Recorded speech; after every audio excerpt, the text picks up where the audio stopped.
Ronaldo, por esta oportunidade, pela confiança, aos demais pastores, ministro do altar, pastora Josiélia, minha pastora, minha amiga, as minhas líderes do ciclo de oração, as irmãs, o meu esposo, que está sempre comigo, os demais irmãos, que o Senhor vos abençoe. Como o pastor já disse, o meu nome é Tainá Bárbara, para quem não me conhece, e hoje eu estou aqui para trazer a mensagem, a palavra do Senhor.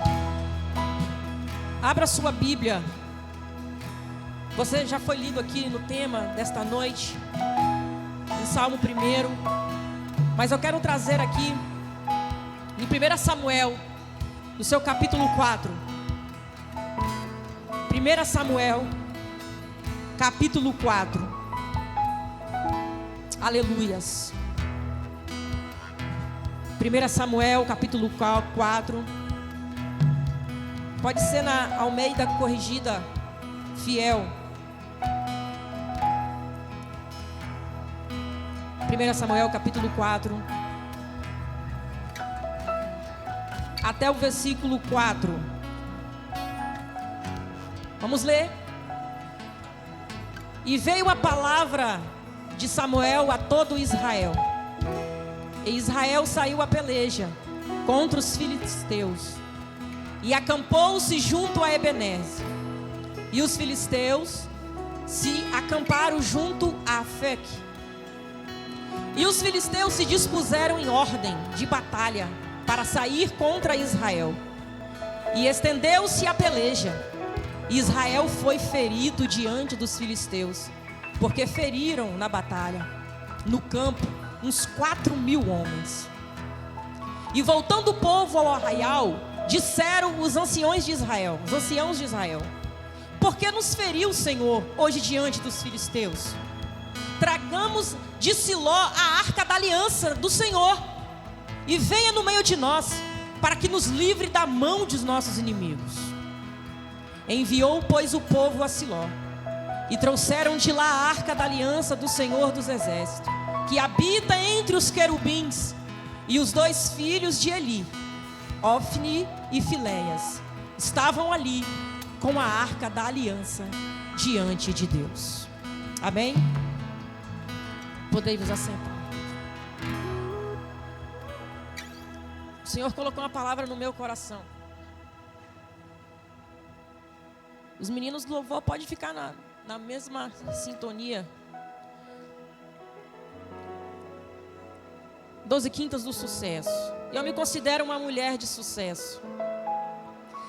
Uma experiência bem simples, mas que para mim é importante. Um belo dia a gente sai do culto e tinha faltado a fralda da neném, tinha acabado. E as mães aqui que sabem, né? Falta sempre naquele momento que você está apertado, a fralda e o leite. E aí meu marido parou o carro em frente ao local para comprar, a farmácia. E estava ali a fralda que eu gosto de usar nela, que a gente descobriu que a fralda é muito boa para ela. E eu olhei e falei assim, meu marido saiu para comprar, eu fiquei no carro, eu falei, puxa vida, só na mente. Fiquei olhando, namorando a pastora fralda, olha a minha situação. Antes eu namorava uma sandália, agora eu namoro uma fralda. Falei, puxa, eu queria, mas o dinheiro não vai dar. É pouco, não vai dar para comprar dessa. Aí daqui a pouco vem meu marido, meu bem, você não sabe o que aconteceu. E eu fiquei ali. Daqui a pouco vem ele, irmãos, com um pacote de fralda enorme. Aí ele fala, meu bem, eu cheguei lá e o homem falou que não tinha. O rapaz falou que não tinha da que a gente queria e era mais caro e o dinheiro não dava. E eu estava saindo para vir embora. E de repente ele me chama, espera aí, tem uma aqui.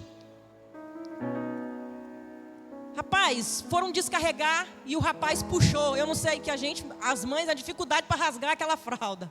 Mas a fralda que o homem estava descarregando lá, rasgou, a sacola rasgou. E ele falou assim, tá rasgada aqui, essa daqui, 90 fraldas. Eu vou te vender, ela é 120 e alguma coisa, mas eu vou te vender por R$50. Irmãos, para você não é glória, para mim é muita glória. Porque a minha filha já tem uns 2 meses que está usando fralda. Isso é ser sucesso, irmão. Você só pensa e Deus faz, Deus realiza. A gente estava também numa situação noite acabou e eu pensei, e agora? Vou falar para o meu marido, tá trabalhando, coitado, vou dizer que acabou.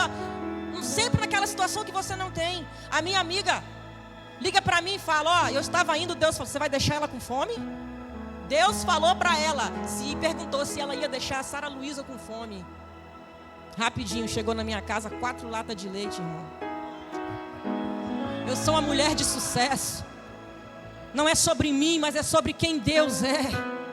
Eu e meu esposo somos um casal de sucesso. Porque quando a gente estava lá no hospital, 45 dias, minha filha entubada, o médico disse, é como um passarinho, vamos alimentar todo dia. Hoje pode ser e amanhã pode ser que não dá. Só que ele não lê a Bíblia que eu leio que diz que Deus alimenta até os pássaros. E minha filha está ali com Tatiane. E agora eu que estou precisando de oxigênio para respirar, porque está uma benção. Só para você entender que é nos mínimos detalhes. Às vezes é uma casa, às vezes é uma dívida, às vezes é algo impossível, uma cura, um milagre. E às vezes é uma fralda, às vezes é uma lata de leite, às vezes é um docinho que você quer comer e Deus realiza. Às vezes é uma fruta que você quer e Deus te dá. Isso é ser sucesso. Sucesso, meu irmão, não é estar lá com a conta cheia e você poder ir comprar o que você quiser. Para eles pode ser sucesso, mas para nós é dependência de Deus. Para nós é milagre, é adrenalina. O crente é adrenalina todo dia. O coração para e Deus vai lá e ressuscita. Glória a Deus. Eli, sumo sacerdote de Israel, já velho, cansado, tem os seus filhos Ofni e Finéias. Ofni e Finéias estão ali para sucederem o pai. É para ser de exemplo.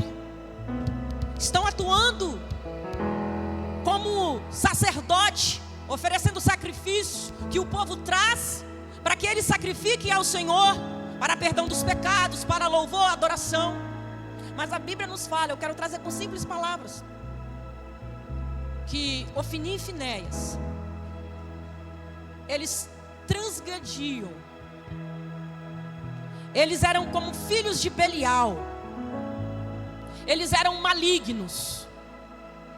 Eles prostituíam a porta da tenda da congregação com as servas que serviam ao templo, que servia a tenda, que trabalhava ali, as filhas, como as filhas dos levitas. Eles prostituíam com essas mulheres, com outras mulheres, a porta da tenda da congregação, do santuário, aonde a arca se encontra, aonde é o lugar de adoração, aonde é o lugar de reverência, aonde é o lugar de temor. Ofni e Finéias está ali prostituindo. Pensa bem, que falta de temor, desrespeito, desonra, malignos. E o seu pai Eli faz de conta que não está vendo, mas ele sabe. Mas ele vai passando, vai deixando. Um belo dia, a guerra se encontra na porta de Israel. Quem é que vai guerrear contra Israel? Os filisteus, um povo cruel, um povo mau, inimigo do povo de Deus. A primeira batalha, Israel perde. Quando Israel perde, manda-se buscar a arca, porque para eles vencer a guerra tinha que ter a arca. O fato da arca não estar no meio junto com eles ali, era o fato deles ter perdido uma guerra. Só que eles não entendiam, não tinham conhecimento de que o fato de perder a guerra naquele momento já era Deus agindo por causa do pecado que estava havendo. Chamam, pegam a arca, trazem a arca, levam a arca. E quando os filisteus ficam sabendo, eles temem, se aterrorizam, porque a arca chegou e sabe-se ao ouvido deles que aquilo era poderosíssimo. Era a autoridade de Deus sobre o povo de Israel. poderiam vencer a guerra. Só que a Bíblia diz que Israel perde a guerra.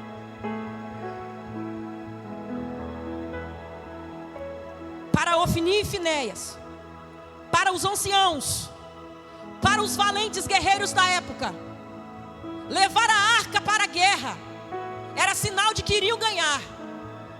Só que era o pecado que batia a porta.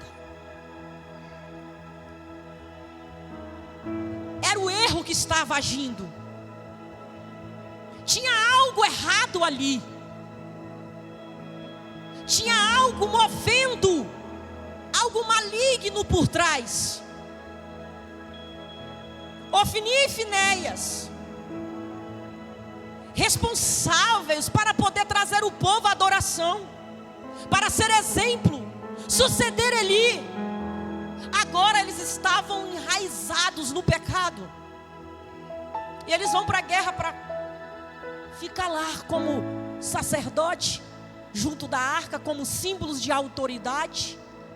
Israel já tinha perdido a primeira batalha, perde a segunda.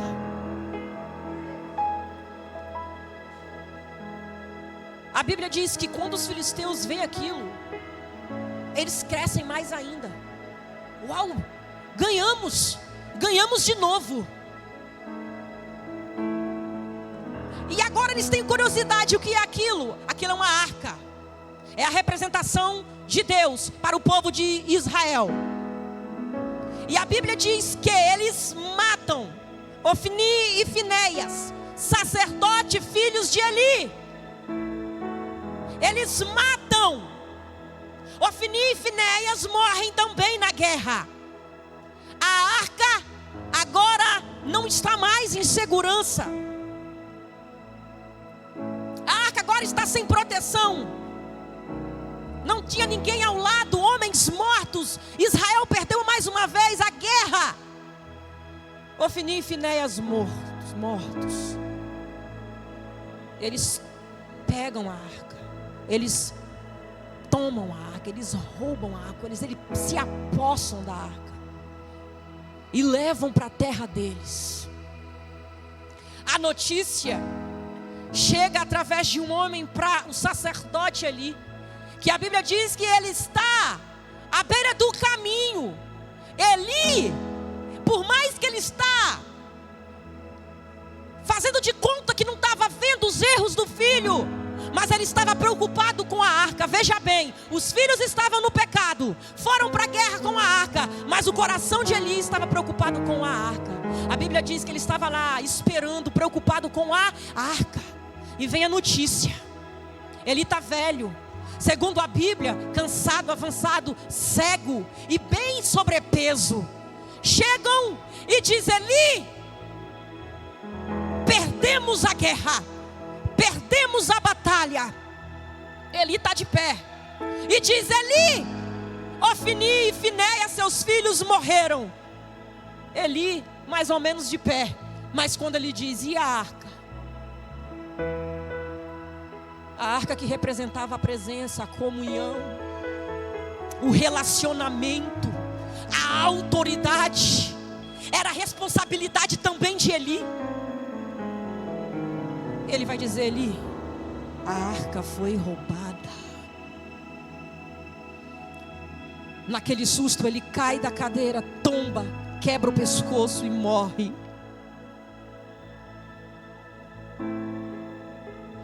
A sua nora, que estava para dar a luz agora antes da hora, e ela está dando a luz, ao mesmo tempo ela começa a morrer, e as parteiras perguntam para ela, antes que ela morra, qual é o nome da criança?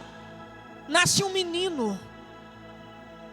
E ela também chora, sofre, não foi por causa que o seu esposo morreu, não, sabe por quê? Porque ela sentiu que a arca foi roubada. E antes de morrer ela diz: o nome dele é Icabode. Foi-se a glória de Deus. A presença de Deus, que é a nossa responsabilidade de cuidar. A autoridade que Ele nos deu, a nossa responsabilidade de zelar. O dom que Ele nos deu é a responsabilidade de zelo, de compromisso. Mas aí vem o inimigo filisteu, e você, por causa de um erro, por causa de uma falha, porque você não confessa, porque você não pede perdão, porque você não se alinha, e ela se afasta e ela vai embora. Aonde está a presença de Deus? Aonde está aquilo que Ele te entregou? Aonde está aquele dom que Ele entregou nas tuas mãos? Você que orava, ora não ora mais, jejuava, não jejuma, pregava, não prega, era obreiro, não é mais. Deus vai cobrar a glória que Ele botou nas tuas mãos.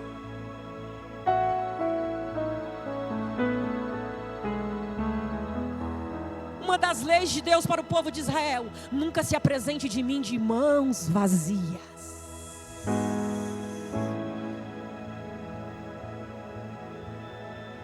E o que nós temos para apresentar a Ele no último dia? Quando nós vamos dar conta daquilo que Ele nos entregou? Está doendo em você, em mim também. O pecado mata. O salário do pecado é a morte. Ofni e Finéias é a prova. Eram sacerdote, cotados para suceder o sumo sacerdote, seu pai. Era para ser o exemplo da época, mas estava inflamando o povo ao pecado. Eles comiam daquilo que era o melhor de sacrifício para Deus, da melhor carne, da melhor gordura. Eles tomavam, eles roubavam na hora do sacrifício. Mas o preço vem, a conta chega, a arca é tomada. Porque sucesso não é ter um nome de sumo sacerdote. Sucesso não é ser sumo sacerdote, filho do sumo sacerdote. Eu sou filho do pastor, eu sou filho disso, eu sou fulano, eu prego, eu canto, eu sapateio, eu falo em mistério. Isso não é ser sucesso. Sucesso é quando você está lá no teu quarto, é quando você está colocando a boca no pó, é quando ninguém está vendo, mas você está descendo, está clamando, está se arrependendo. Isso aqui é o resultado, meu irmão. É a consequência da sua busca.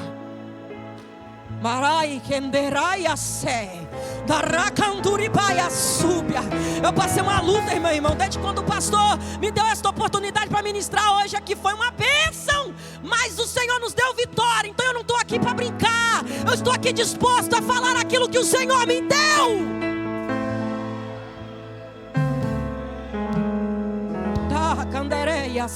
Estou nem olhando aqui. Fiz um texto aqui, parecendo que eu ia pregar nos Gideões. 2 horas de mensagem. Meu Deus, pastor, puxar minha roupa aqui atrás. Foi-se a glória. Israel, crise espiritual. Já estava, agora piorou. Já estava, agora piorou. Crise espiritual em Israel. Agora Samuel tem que se posicionar mais, tem que tomar posse daquilo que ele foi chamado, e ele luta para trazer o povo, para levar o povo de novo ao relacionamento com Deus. Só que o povo chega para ele: Samuel, ó, não dá mais, negócio de juiz, a gente quer um rei.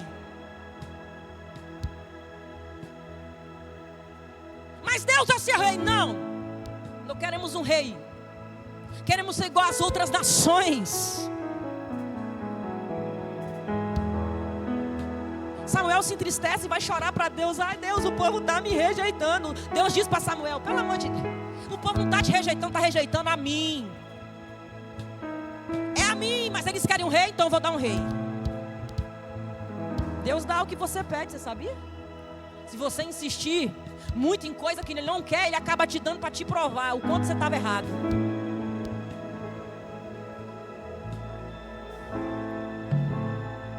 Quer um rei? toma Saul como rei. O povo quer um rei. Samuel, vai lá. Entre os profetas você vai encontrar Saul. Está profetizando, está dançando, está cheio de Deus. Samuel foi lá e encontrou Saul. Separa-se Saul para ser rei. O que se espera de Saul é para que ele seja separado, santo, obediente. O que se espera de um rei escolhido, porque o povo queria um rei. Deus foi lá e separou Saul. Vem cá, Saul. Era para que Saul, a responsabilidade do rei também daquela época, dentro de Israel também era para chamar, começava dele. Tantos dos sacerdotes da época, os profetas e também de um rei, para que eles se comportassem como um homem de Deus, separados, levasse o povo à adoração, a se aproximar. A crise já estava instalada. Saul está reinando.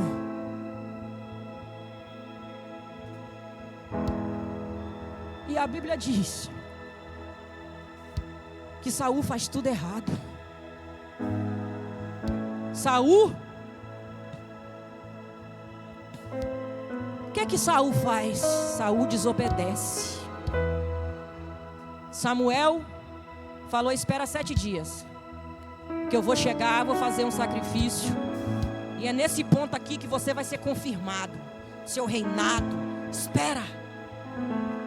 Passa-se os dias, Samuel se atrasa um pouco. O povo do exército de Saul, seus homens, começam a fugir porque acham que o inimigo é maior do que eles. É muita gente, eles vão perder. Começa a vazar, como diz a galera, dá no pé. Saul endoida a cabeça. E ele faz o quê? Precipita. Samuel não vai chegar, eu vou sacrificar. Não é para você sacrificar, Saul. É para você obedecer. Não é para você sacrificar, Saul. É para você obedecer. Esperasse mais um pouquinho, só mais um pouquinho. E quando está lá Samuel chegando, como diz aquele louvor que a gente gosta, os barulhos da vaca, os bezerros, aracaiacé, Saul sacrificou. E na guerra que era para ele matar todos, ele deixa o rei vivo, ele deixa os animais vivos. O que você fez, Saul? Desobedeceu lá atrás, desobedeceu aqui de novo. Um homem desobediente, mimado, irresponsável, e não conseguiu dizer para Samuel: eu sou culpado. Não, colocou a culpa nos homens de guerra. Eles me pediram, vamos deixar. Não dissesse: eu errei.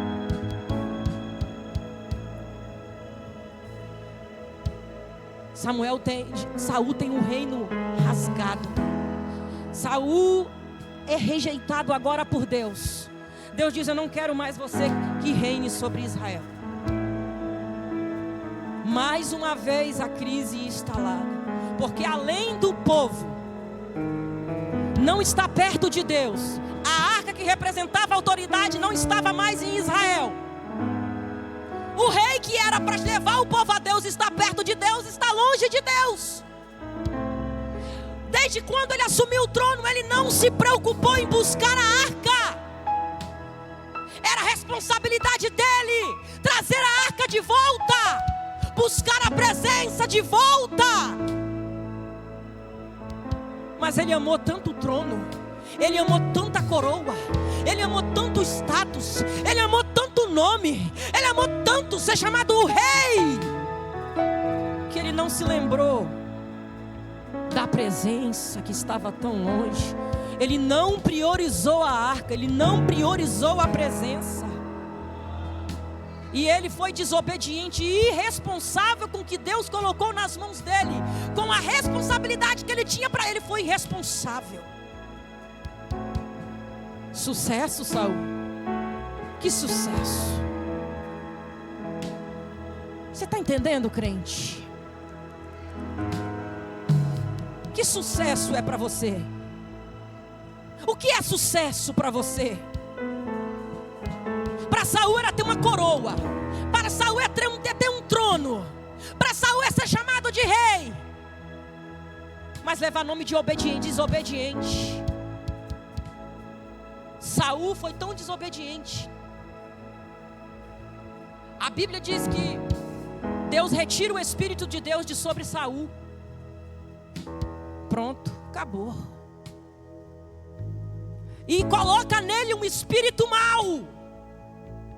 Ficou demoniado, endemoniadinho. Agora ele já estava usando o diabo mesmo. Começou a perseguir Davi. Porque nessa época Davi já estava no meio deles. Ele começou a entender que Davi era diferente, pastora. Ele começou a entender que Davi tinha algo diferente. O desobediente, o desonrado, ele é assim, Nayara. Ele não faz, ele não obedece, ele não cumpre a ordenança, ele não cumpre o que o líder fala, ele não cumpre o que se pede dele, o que é esperado dele. Mas quando ele vê alguém diferente, mas você teve a oportunidade, você não fez. Mas Davi está se destacando, mas você teve a oportunidade. Só porque estão cantando, Saul matou milhares, Davi matou 10 milhares. O desobediente é assim, Estevão. O maligno, ele é assim. Aquele que se diz crente, mas está possuidinho. Quando ele vê alguém matando 10 milhares, conquistando 10 milhares, ele olha para ele, mas eu só isso. Mas você podia mais, mas você foi desobediente. Começou o reinado desobedecendo, desonrando. Ele começa a perseguir Davi.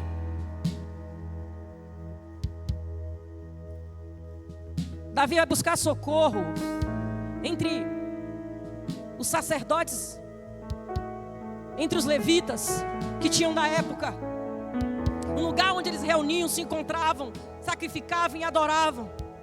Depois de todo esse que aconteceu de guerra, de matança, Davi vai lá, corre de Saul, busca socorro, ele é ajudado, os levitas ajudam, alimenta ele. Saul fica sabendo. E o que acontece?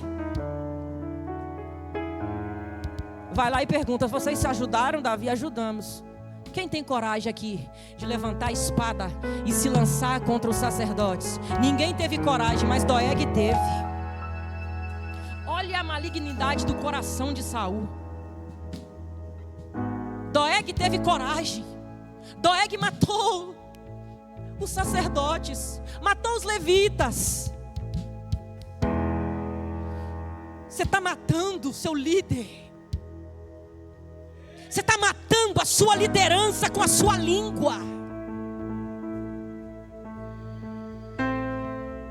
Está achando que Saul fez errado, você e eu?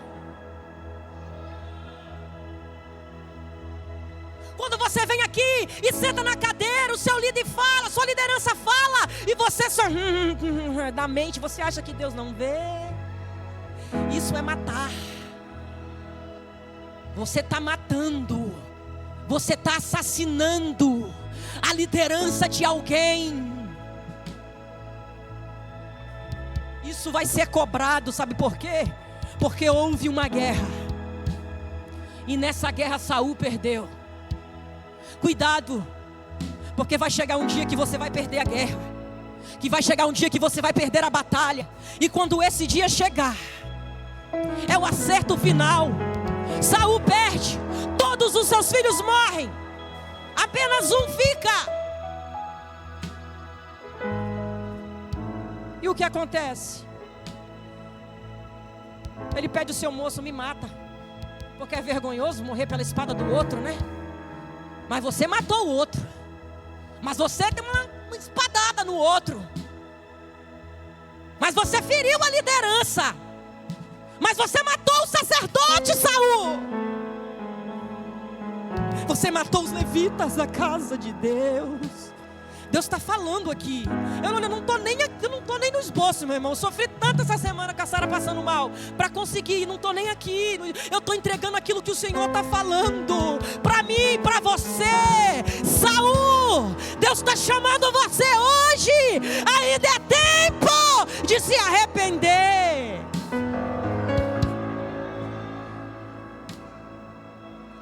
Mas Saul não se arrepende. Saul pega uma espada e se suicida. Matador de sacerdote, no final acaba se matando. Cuidado. Você tocou onde não era para tocar, Saul. Você poderia até ter perseguido Davi, mas matou e mexeu aonde não era para mexer. Tocou aonde não era para tocar. Prestação de conta. Saul morre. Não adiantou perseguir Davi, porque ele vai se assentar no trono. Kamai deraia sé, deraia soricamá conduricandarácia. Olha o que Deus está dizendo aqui, pastor Reinaldo, da Caia Céu. Tudo isso, pastor, desenrolou. Caiaiundu, Caia Sérimão do Canaragassúbia. Deus está aí, Bederi, pastor Reinaldo. Olha o que Deus está me dizendo aqui. Olha só bem, igreja. Existe um Saul dentro de Linhares. Ele fez uma reunião e perguntou: quem tem coragem? Ninguém teve, mas teve um Doeg que disse: eu tenho. E a finalidade de tudo isso é para dizer: vou acabar com ele.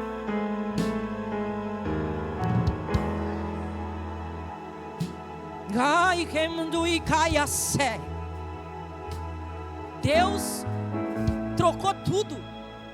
Não é que Deus errou quando me deu lá, não. Eu estava lá num sofrimento a semana toda, não entendi o porquê. Mas Deus está dizendo: Doeg disse: eu vou, eu faço.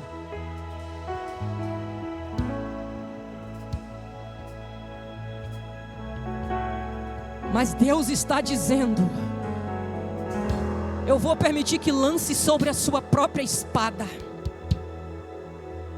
Isso fala-se de calúnia, pastora. Isso é sobre calúnia. Doeg disse: eu calunio, eu aceito, eu vou falar que fez. Mas Deus está dizendo: vou lançar Saul sobre a sua espada.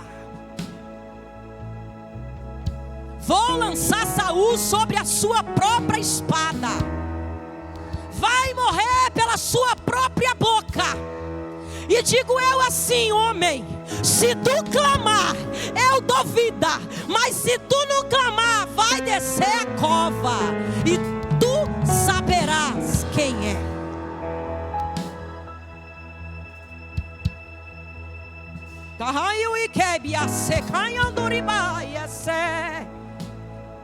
Cuidado, igreja. Davi senta no trono. Davi é diferente. Vou caminhando aqui para terminar. Davi é diferente de Saul. Davi não. Davi senta no trono. Davi é coroado. Davi agora edifica Jerusalém. Onde era Jebus. Chega lá, destrói todos os homens malignos, toma a cidade, constrói, reconstrói, coloca a cidade de Davi, Jerusalém, edifica casas, edifica tendas. Ele constrói uma tenda e diz: aqui é especial.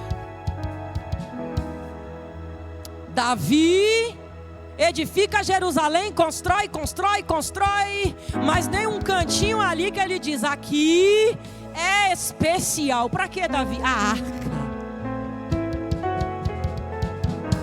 Davi priorizou a arca. Davi priorizou a presença. Saul nem lembrou. Davi ama. Davi deseja. Davi almeja. Só que Davi vai fazer algo errado, que no Salmo 1 diz: para não tomar conselho com os ímpios. Davi, ele quer trazer a arca, pastora. Só que ele vai Se você leia. Não vou ficar falando os versículos que eu notei aqui não. Leia 1 Samuel, 2 Samuel, 1 Crônica, 2 Crônicas, e você vai se encontrar nessa história. Que tem coisas que está escrito em uma, mas está escrito no outro livro. Leia. Davi vai chegar para os príncipes, vai chegar para os homens dos exércitos oficiais, e vai dizer: eu quero algo. E o que é, Davi? Eu quero trazer a arca. Não tem como reinar sem a arca é prioridade. E o que é que a gente faz? Ô Davi, logo você está pegando conselho com quem não entende de presença. Está pegando conselho com quem não entende de arca. Irmão, opinião você pede qualquer um, mas conselho não. Opinião você vai perguntar: Júnior, o que você acha de eu usar? Legal, bota. Mas o conselheiro, ele vai dizer: não vai combinar. Bota os sapatinhos, vai ficar melhor. Nayara vai gostar, vai achar lindo. Conselho. Mas aquele que opina, qualquer coisa vai. Ele está pedindo conselho para homens de guerra, que entendia de batalha, que entendia de espada, mas não entendia de presença, não entendia da glória. E eles vão arquitetar, vão armar um plano para trazer a arca. E a arca está onde? A arca está em Kiriat Jearim, porque antes ela esteve em Bet-Semes, e antes de Bet-Semes ela esteve com os filisteus. Só que quando ela esteve com os filisteus, Deus jogou uma praga em todo mundo. Ficaram doentes 7 meses com ela. Vamos devolver esse negócio. Não dá, é do povo de Israel. Eles se viram. Devolvem a arca. Coloca no carro de bois, de vacas, com as vacas, levam, conduzem até Bet-Semes, chega lá. A Bíblia diz que o povo está lá, na eira, está lá no campo. Quando eles veem, glória a Deus, a arca chegou, a arca voltou para casa, a presença voltou para o lugar onde era dela. A arca volta, os filisteus estão observando de longe, porque as vacas foram conduzidas sozinhas para eles, mas Deus estava conduzindo elas para o lugar. Param em Bet-Semes ali. O que eles fazem? A arca voltou, alegria, júbilo, porque representava a presença de Deus. E o que acontece? Pegam as madeiras da carroça, fazem um altar, pegam as vacas, sacrificam, Júnior. Aí até aí tudo bem, tudo legal, glória a Deus. Vamos sacrificar. A arca voltou, vamos dar glória a Deus, vamos dar aleluia, vamos jubilar. Mas no dia que a arca voltou para casa, o povo fez tudo errado de novo. Sacrificou, mas não obedeceram de novo. Olharam para dentro da arca depois do sacrifício. Quando a lei diz: não olha, porque se olhar, se tocar, vai morrer. Se tocar, morrerá. Aquele que tocar, morrerá. Sacrificou, jubilou, louvou, mas não obedeceram. Deus matou 50.070 homens. Deus matou. Não se engane, Deus mata. Ele dá espaço, Ele dá tempo, mas se não obedecer, chega uma hora que Deus mata. Tá difícil, né? Mas Deus está falando. O que eles fazem, Júnior? Eles não confessam, eles não digam: Deus, me perdoa, Deus, fizemos errado. Não, eles se entristecem com Deus, porque morreu um monte de homem. E manda dizer para os homens de Kiriat Jearim: vem buscar a arca, porque nós não queremos. Devolve, manda para lá. Ih, já deu errado. Trata a arca de Deus com indiferença. O perigo do crente, você, meu irmão, não é nem o ímpio lá fora, mas você que é crente, tratar a presença de Deus com indiferença é um grande pecado. Chama os homens de Kiriat Jearim, leva ela. Não queremos. Vitimismo. Deus é tão santo, não podemos ficar diante dele. Tudo bem, Deus é santo, mas dá para ficar diante dele com obediência sim. Mas foram vitimistas, pastora. Culparam a Deus. Deus matou. Mas matou por quê? Porque vocês não cumpriram uma lei. Sacrificaram, mas não obedeceram. E Deus é justo e age com juízo. Os homens de Kiriat Jearim vêm, buscam. Escolhem a casa de Aminadab. Bota a arca lá. Consagra Eleazar. Cuida da arca. A Bíblia diz que ficou 20 anos. Nesse meio tempo, era o meio tempo que Saul já estava reinando. Saul estava reinando, mas Saul não se preocupou. Não se importou. O que tem de você estar na igreja e dizer, tenho 50 anos, 30 anos, 20 anos, 1000 anos na igreja, e não se importa com a presença de Deus? Chega e senta na cadeira, como se você estivesse no sofá da sua casa, não dá nenhuma glória, nem agradece, nem faz nada. Indiferente. Indiferença. A arca ficou na casa de Aminadab 20 anos. 20 anos o silêncio. 20 anos nenhuma notícia. 20 anos ninguém dizia nada. Mas Davi subiu no trono e sentou. E ele vai, eu vou buscar. De uma forma errada, mas ele foi. Chega lá, carro de boi, pega os boi, emenda na carroça. Davi, você já sabe que não é assim. Davi, tudo bem Saul, que não era muito dos crentes, mas você, menino lá, achado atrás das malhadas, que tocava a harpa e cantava e salmodiava, você, Davi, está fazendo errado. Mas os filisteus trouxeram com a carroça, e os homens disseram que vai dar certo. Tudo que não é na direção de Deus dá errado. A intenção pode ser boa, mas se foi fora dos princípios de Deus, vai dar errado. O pastor falou uma coisa aqui um dia e foi legal, aquilo eu gostei. Fica a dica. Você pode ver uma mulher, a esposa do seu amigo, debaixo da chuva, no temporal, raio, que não seja eu, porque eu tenho medo, Senhor, me ajuda. E passa alguém lá, pam, pam, carona. A intenção é boa, mas está quebrando o princípio. Não, deixa ela na chuva, irmão. O irmão também, deixa ele lá. Porque o pastor ensinou aqui. E se você não segue, você está desobedecendo. Está fora do princípio. A intenção é boa. Vou ajudar a irmã, mas sempre tem alguém lá olhando. Eu vi, a irmã entrou no carro do irmão e sabe lá para onde foi, ninguém viu.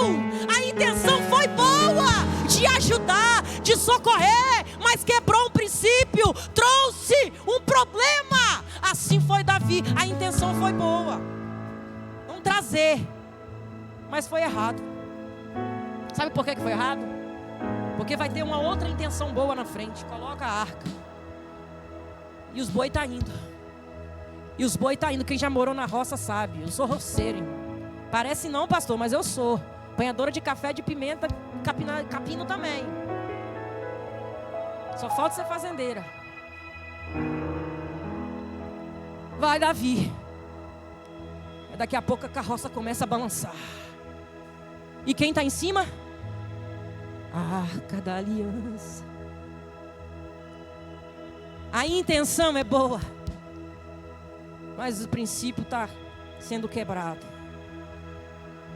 A Bíblia diz que Uzá e Aiô estão ali para cuidar, para seguir junto com a arca. E de repente, os bois tropeçam. De repente, tecladista, o boi tropeça. Deus vai permitir boi tropeçar na vida de muitos. Só para mostrar o princípio que foi quebrado. Mas a intenção é boa. Mas foi quebrado. O boi tropeçou. A arca foi para virar.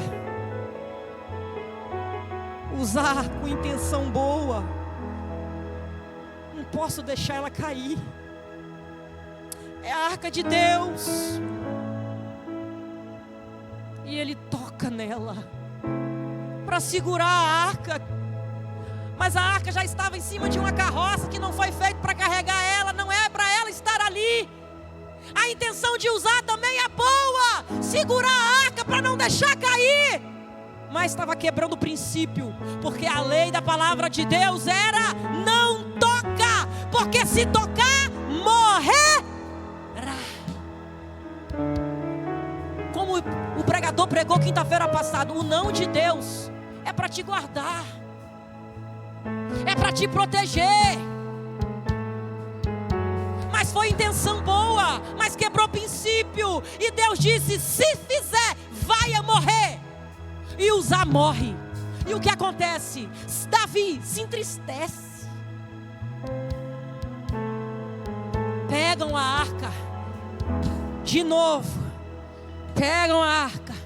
E tem uma casinha pertinho da estrada. E aqui eu começo a terminar. E tem uma casinha pertinho, lugarzinho pertinho.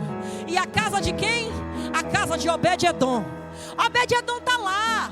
Ele também faz parte de um levita, mas está na casinha dele, pastor. Há tanto tempo a arca não estava em Israel. Há tanto tempo ninguém falava de ir para o culto. Há tanto tempo ninguém falava de ir para a escola dominical. Há tanto tempo ninguém falava de oração, de adoração. Quem sabe Obed está lá na casinha dele, tranquilo. Porque não tinha isso mais. Levita, um monte já tinha sido mortos por Saul. De repente alguém, ó,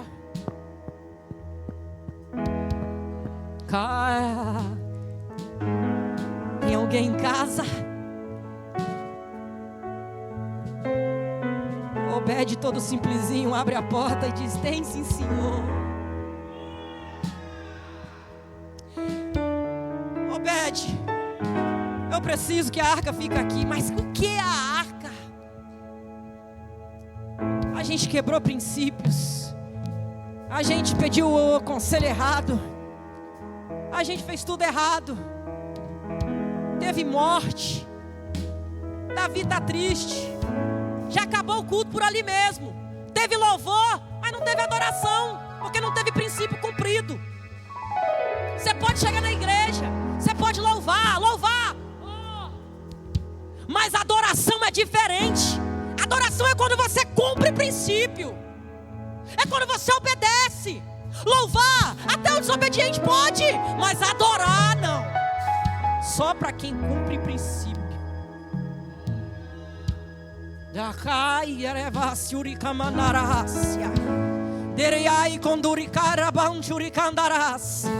A Obed-edom abre a porta. Quem sabe ele diz: espera aí só um pouquinho. Eu vou limpar aqui o cantinho, vou passar um pano, vou jogar uma ducha aqui, vou tirar uma poeira, vou tirar. Quem sabe Obed-edom ornamenta aquele quarto lugar, eu não sei, mas ele prepara e diz: agora pode entrar. Pode entrar. 20 anos na casa de Abinadab. Silêncio. Vazio. 20 anos de crente. Com a arca dentro da casa dele. Mas na casa de Obed-edom,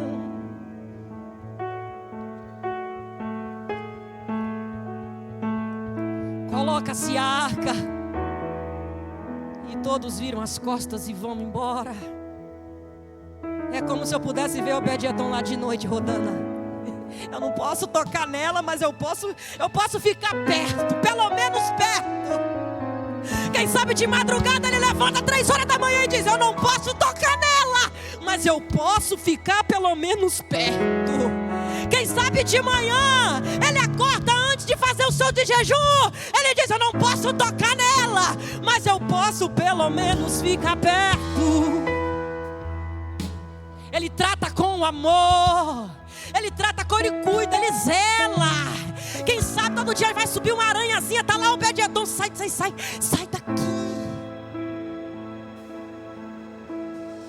Quem sabe alguém chega no outro dia e diz: Obed, vamos lá. Não, eu não posso porque tem culto na minha casa.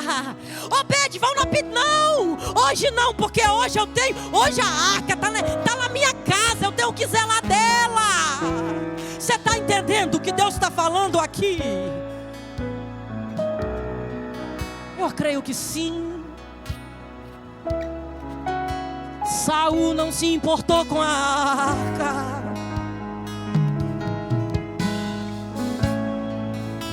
Saul desprezou a presença.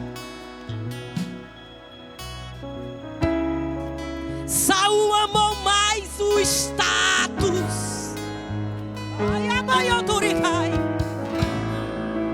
Saul se importou com o trono. Vou nem falar de Davi. Ela foi, parou na casa de Abinadab. O que se espera de você, Aminadab? 20 anos e nada. O pastor olha para sua cara, Abinadab, e você não flui. Você não frutifica. Você não frutifica. Abinadab, a arca está na sua casa 1 ano, 2 anos, 20 anos. Davi vai buscar a arca, faz tudo errado. Mas lá tinha um homem chamado Obed-Edom, e esse sim, imagino que ele já estava com saudade, pastora. Um levita com saudade. Porque se ele era levita, ele era acostumado a ir para adorar, para sacrificar. Mas se não tem a presença, o que fazer? Roubaram a arca. Mas agora ela está dentro da casa dele. Agora ela voltou e está dentro da casa dele. Obed, vamos para a pizzaria? Não, tem culto na minha casa. Obed, vamos para o aniversário? Não, tem adoração na minha casa. Obed, vamos para o aniversário? Não, tem culto na minha casa. Mas Obed, deixa alguém tomar? Não, responsabilidade é minha. Obed, mas está de noite, mas eu vou lá, eu vou dar uma olhada, eu vou passar perto.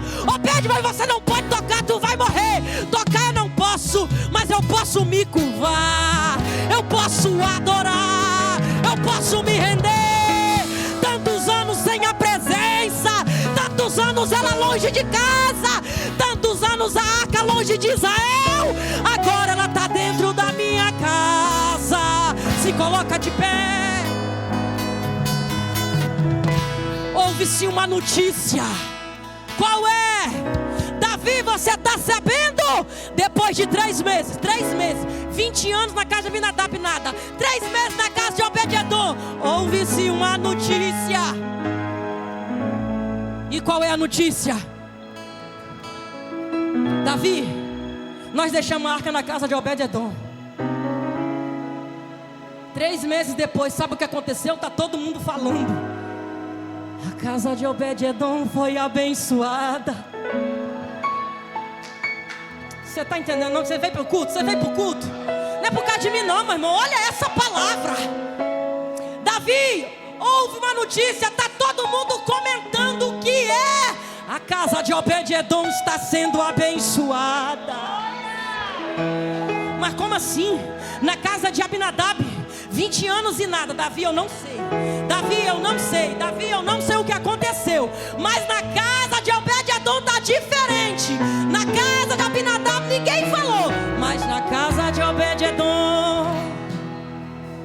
tem milagre, tem adoração, tem sacrifício, tem louvor. Os campos dele floresceu, voltou a frutificar. Davi tá tudo verde, comprou casa nova, trocou de Obed-edom, tá por cima, tá cheio de Deus. E o que Davi faz? Vamos buscar ela. Irmão, quando você prioriza a presença, não precisa você dizer, vão contar por você. Quando você prioriza a presença, não precisa você dizer nada, vão avisar por você, vão dizer, tá vendo? Tá acontecendo na casa de Rose, tá acontecendo na casa de Júnior, tá acontecendo na casa do pastor, tá acontecendo na casa da irmã, do irmão, porque a presença.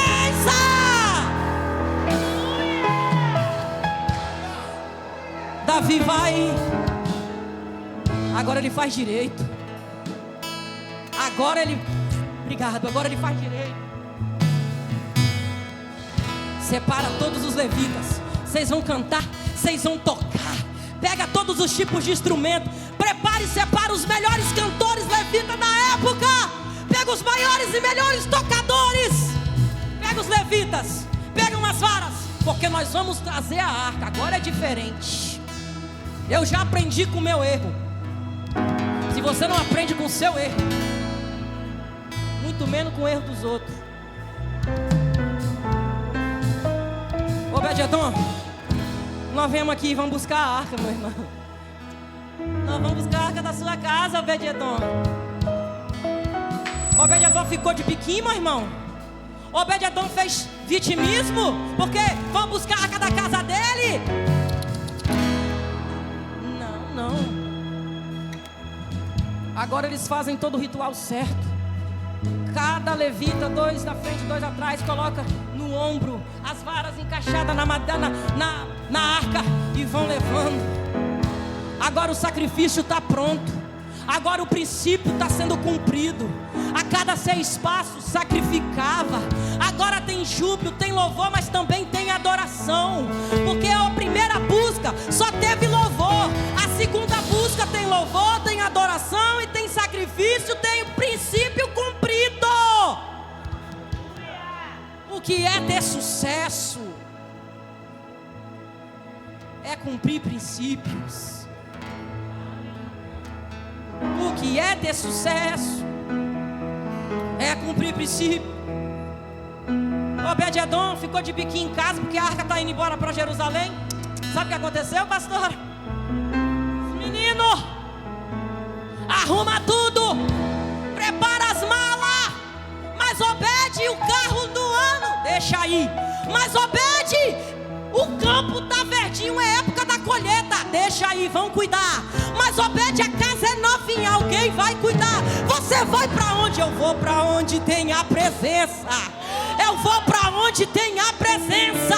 Eu vou seguir a presença. Eu vou cuidar, eu vou continuar.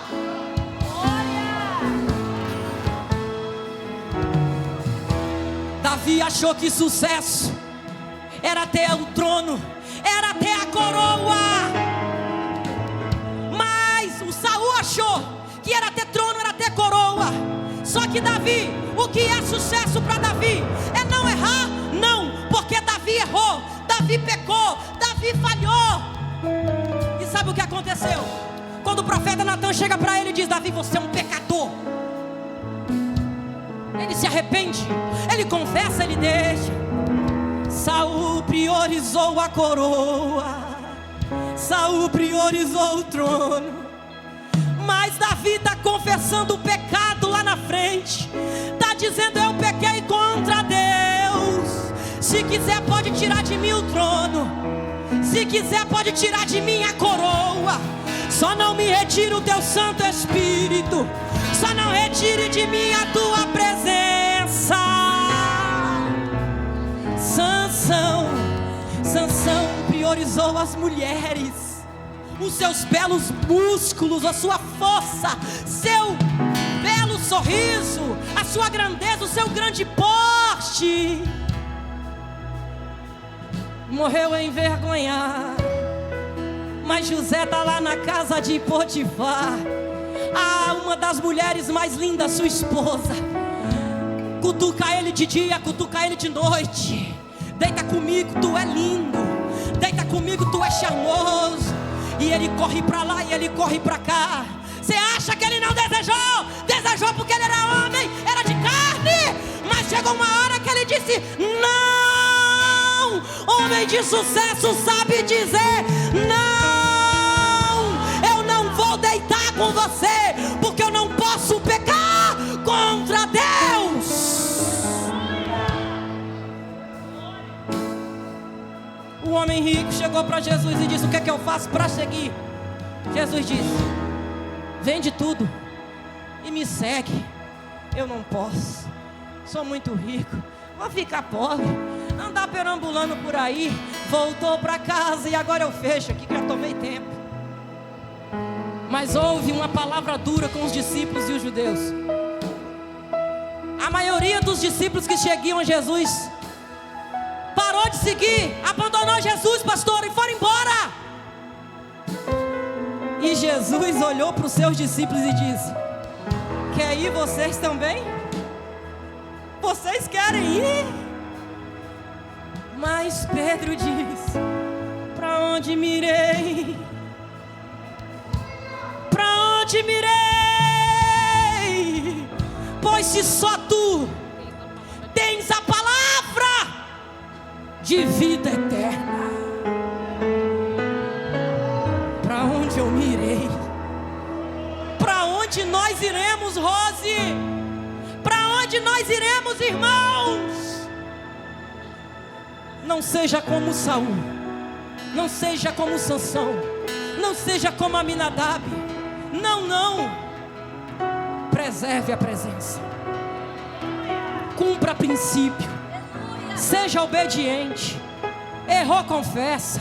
Abandona, deixa, alcança misericórdia. Porque se não for por Ele, para quem será, meu irmão? E essa é a palavra que eu tenho. Sucesso não nos ausenta de errar. Se esse sucesso não nos ausenta às vezes de perder. Mas para onde eu irei? Mas para onde eu vou? Se só tu tens a palavra de vida, de vida. Então quando o dia mal chegar na sua casa, a primeira opção não é abandonar, mas é permanecer.